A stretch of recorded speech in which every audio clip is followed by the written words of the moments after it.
dynamic. For me, you know, especially as a woman, especially as a working mom, people have said, "Oh, you have to figure out work-life balance." That doesn't that doesn't exist. Yeah. You know. So I like this idea that you and I came to about this holistic. Let me ask you a question though, because I don't know if you and I have had this conversation. I think maybe we have, but there are other podcasts out there, though, Andres, that talk about disruption. I mean, and this word about disruption has like been, you know, it's the hot topic. It's provocative. You know, it's pejorative potentially. So, like, if I was a viewer, and I'm like, yeah, but I could look up disrupt podcast and come up with a lot of things. So, like, what makes us different? What makes us special?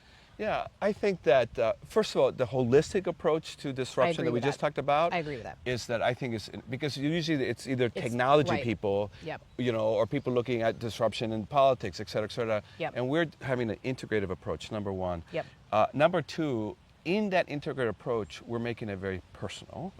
But as the strategists that we are, and the creative innovators that we are actually bringing strategy, innovation, scalability, organizational transformation and change, implications for leadership and management and talent. Yeah.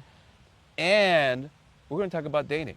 Yeah. Right? We're going to talk, we're going to talk about raising children, right? right, We're going to right, in right. this world of disruption. Yeah, so true. You know, we're going to talk about, you know, what is it like to plan a vacation in a world of disruption. Now, we're not going to give tips about how to go on a cruise, but we're going to talk about the changing nature of how we plan our vacations has an implication for how we live our lives on a day-to-day basis. Yeah. So we want to really spill over, literally, into every area of our lives as we talk about how disruption is changing the world.